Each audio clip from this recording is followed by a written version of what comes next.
बद्रीनाथ हिमालय की गोद में बसा एक ऐसा मंदिर जो हमारे चार धामों में से एक है। ये सिर्फ मंदिर नहीं बल्कि करोड़ों लोगों की आस्था का केंद्र है। और बद्रीनाथ की इसी पावन जगह पर एक ऐसी जगह भी मौजूद है जो केवल ट्रैकिंग डेस्टिनेशन ही नहीं बल्कि मेडिटेशन और योग साधना के लिए भी सबसे सही और पावरफुल जगह बताई गई है। तो आज का हमारा ये सफ़र होने वाला था बद्रीनाथ से 8 किलोमीटर दूर नीलकंठ बेस कैंप का।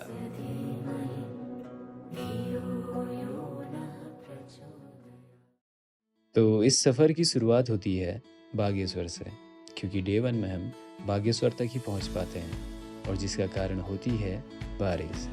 और आज की ये सुबह भी हमारी बारिश के साथ ही होती है, तो थोड़ा सा मूड ख़राब होता है, पर थोड़ी ही देर में जब मौसम खुलता है तो हम निकल पड़ते हैं आज के अपने इस सफ़र पर।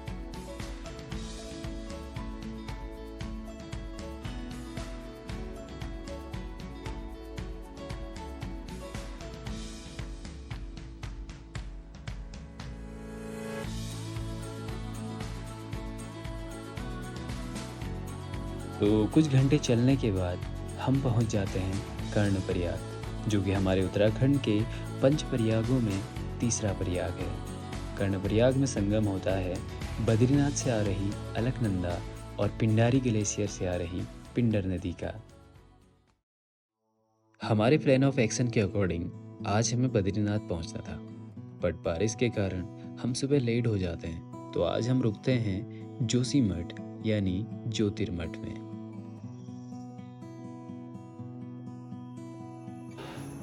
तो फाइनली पहुंच चुके हैं जोशीमठ, और भाई यहाँ तक आने में जो हालत हुई है बहुत ही गलत, क्योंकि हमारा प्लान था एक दिन में जोशीमठ पहुंचने का, बट हम पहुंचे एक दिन में बागेश्वर, और वो सब का कारण है बारिश।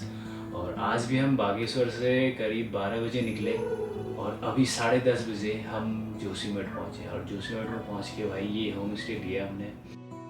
तो रात को करीब 10:30 बजे हम पहुंचते हैं जोशीमठ, और काफ़ी थकान भरा दिन था यार आज का ये, तो हम जल्दी खाना पीना खाकर जल्दी सो भी जाते हैं और आज के इस दिन को यहीं अलविदा कहते हैं।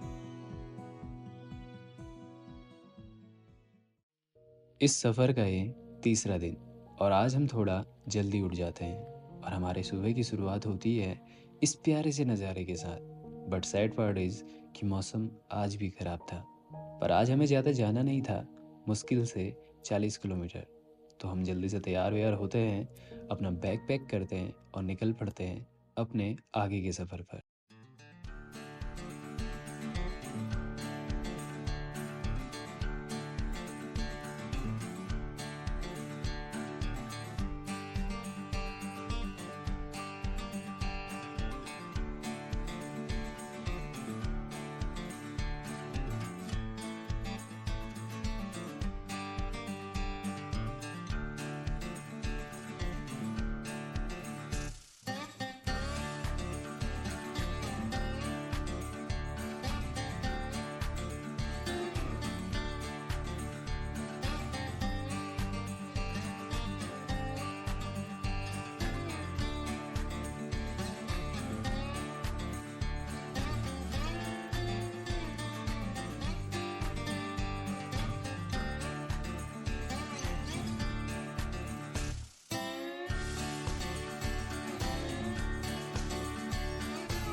तो करीब 2 घंटों की ड्राइव के बाद हम पहुंच जाते हैं श्री हरिनारायण की इस पावन भूमि बद्रीनाथ में। एक बार टाइम बता दीजिए यार। टाइम जी 3:27।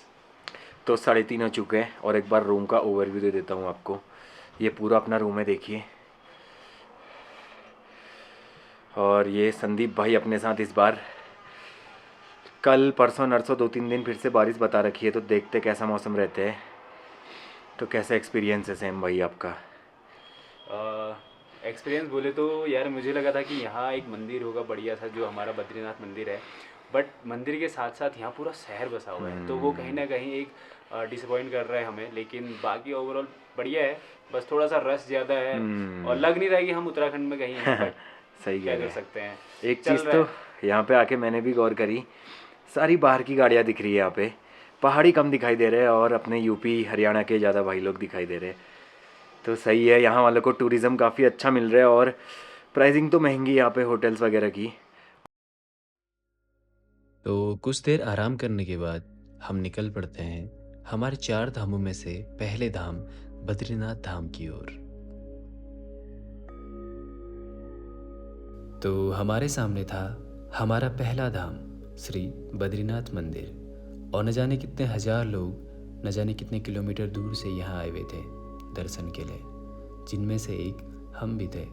पर आज हम मंदिर में नहीं जाते, हम बस यूं ही दूर से दर्शन करते हैं, और यहाँ पर खड़े खड़े न जाने कब शाम हो जाती है हमें पता भी नहीं चलता। क्या कहते हो सैम भाई दिन में हमने 2 घंटे तक रूम ढूंढा और अभी रूम अभी रूम हो रही है हर जगह।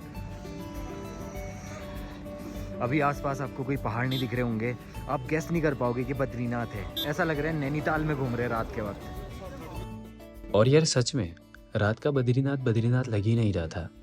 ऐसा लग रहा था मानो हम सर्दियों में मसूरी या फिर नैनीताल जैसी जगह पर घूम रहे हों। जगह जगह होटल, जगह जगह दुकानें।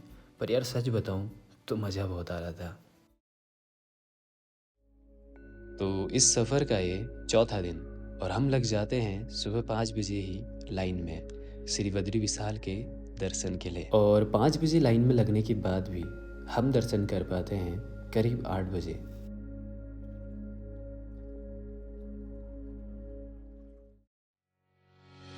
तो सुबह दर्शन करने के बाद हम आज का अपना नीलकंठ का ट्रैक स्टार्ट कर देते हैं। हम ट्रैक तो स्टार्ट कर रहे थे, पर मन में एक ही सवाल बार बार चल रहा था कि क्या हमें व्यू दिख पाएगा, क्योंकि यहाँ पल भर में मौसम बदल जा रहा था।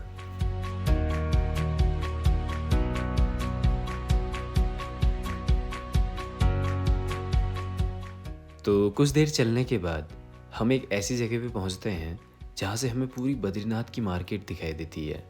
और यार सच में क्या ही प्यारी मार्केट लग रही थी ये अभी। ऊपर से स्नोकैप माउंटेन और नीचे से प्यारी सी सिटी।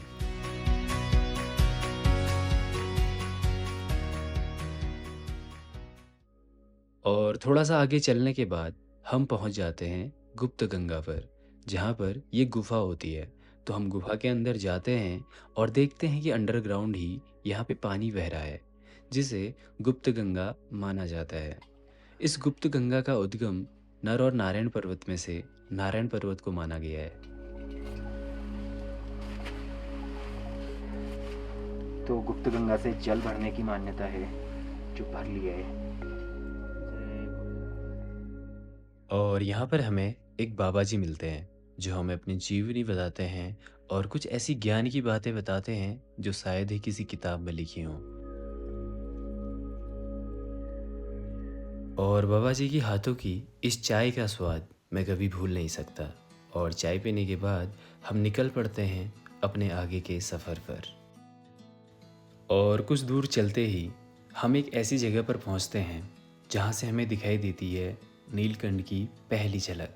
अब नीलकंठ एक ऐसी पीक जो हमारे गढ़वाल हिमालयाज की फेमस पीक में से एक है, जिसकी हाइट करीब 6596 मीटर है। अब 2 दिन हो गए थे हमें यहाँ आए हुए, पर हमारी किस्मत ऐसी कि खराब मौसम के चलते 2 में से हमें एक भी दिन नीलकंठ पीक के दर्शन नहीं हुए। और इस वक्त हम बड़े ही खुश थे, क्योंकि यार 2 दिन बाद ही सही हमें इस पीक के दर्शन तो हुए।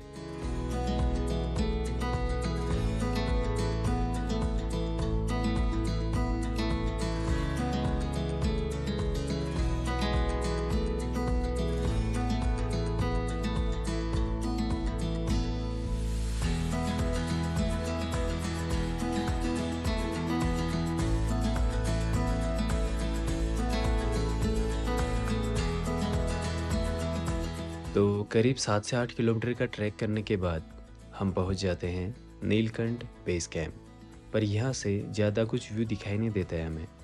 जिस पीक को देखने के लिए हम यहाँ तक आए हुए थे वो पूरा बादलों से ढक जाता है। तो हम डिसाइड करते हैं कि हम थोड़ा सा और आगे जाएंगे। अभी टाइम है 1:20 और हम पहुंच चुके हैं नीलकंठ बेस कैंप से थोड़ा सा आगे। और अभी हमारा प्लान है कि थोड़ा सा और आगे जाके पूरा व्यू देखने का। जो नीलकंठ की पीक है वो तो दिख नहीं पा रही है क्योंकि पूरा कोहरा लग चुका है उस पर। बट यार हमें थोड़ा सा और आगे जाना पड़ेगा क्योंकि इतने से हमारा पेट नहीं भरता है। तो जैसे जैसे हम आगे बढ़ते जाते हैं रास्ता और भी ख़राब होने लगता है। मेडोज़ रिप्लेस हो जाते हैं इन पत्थरों में और हाई एल्टीट्यूड की वजह से अब सांस भी फूलने लगी थी। पर रास्ता न होने के बाद भी हम आगे बढ़ते रहते हैं।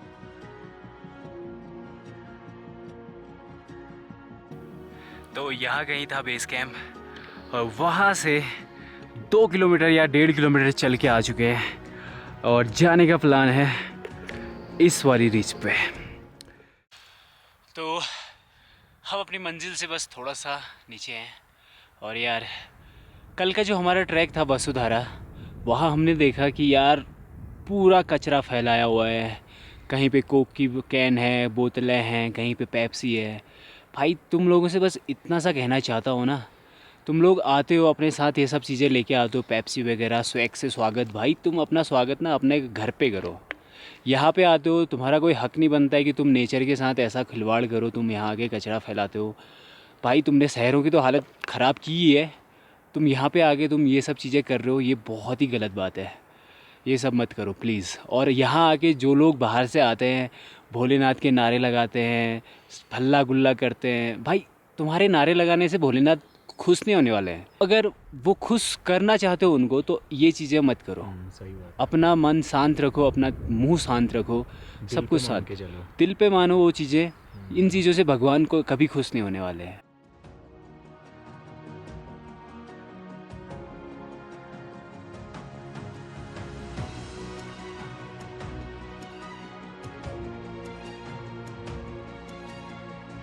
तो इस ट्रैक का ये आखिरी पड़ाव होने वाला था और हम इसे पार करने के बाद पहुंच जाते हैं अपनी आज की मंजिल नीलकंठ एडवांस बेस कैंप पर।